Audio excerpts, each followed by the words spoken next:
Isang babaeng negosyante ang sinaktan at ninakawan sa loob ng comfort room na isang mall sa Quezon City. Bago yan, nakatatanggap na raw ang babae at ang kanyang asawa ng banta sa kanilang buhay. Laging una ka sa balita ni June Veneracion, exclusive.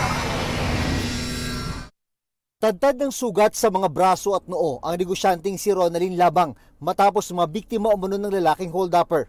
Kita sa medical legal certificate ang mga tinamo niya. Ninakawan si Ronalyn ng 2 cellphone at 30,000 pesos na cash. Nangyari ang pambubugbog at pagnanakaw sa loob ng CR ng isang mall sa Quezon City. Based doon sa aming experience dito, first time lang na nangyari na sa loob ng CR yung nangyari sa hold-upan. Kwento ni Ronalyn sa exclusive interview ng GMA Integrated News. Habang naglalakad siya papunta sa mall nung Huwebes, may napansin siyang 2 lalaki na sumusunod sa kanya. Nag-CR siya sa 3rd floor ng mall, pero di napansing panlalaki pala ang napuntahan niya. Doon na siya pinasok na lalaking naka-mask at cap. Pinila na po ako ng lalaki and then doon na po siya nag-start sa akin na nampuktok po ng ulo ko hanggang sa kinuha niya po yung kamay ko, sinugat-sugat niya na po.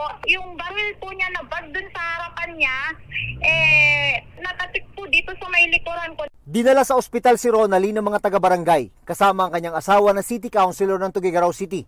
Ayon sa mag-asawa, may mas malalim daw na motibo ang salarin bukod sa pagnanakaw.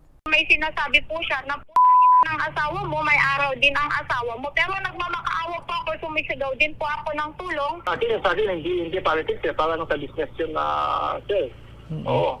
Kung politics, kung sa politika, matagal na sana akong tinatay Ayaw na nila magbigay ng detalye, pero posibleng may kinalaman daw sa transaksyon ng diamante ang nangyari kay Ronalyn. 1 taon na raw ang lumipas mula na magsimula ang banta sa kanilang buhay.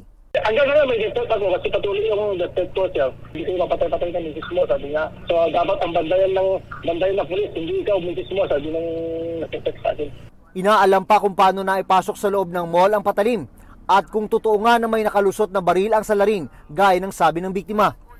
Sinusubukan pa naming kunan ng pahayag ang management ng mall. Sa investigasyon ng pulisya, 2 ang suspect, ang mismong ng hold-up at nanakit sa biktima at isa pang kasabwat. Ongoing pa yung backtracking natin sa follow-up operation para ma-identify yung mga salarin. Ito ang unang balita. June Veneracion para sa GMA Integrated News. Mga kapuso, para una ka sa mga balita, mag-subscribe sa GMA Integrated News sa YouTube. Sa mga kapuso abroad, subaybayan niyo po kami sa GMA Pinoy TV at sa www.gmanews.tv.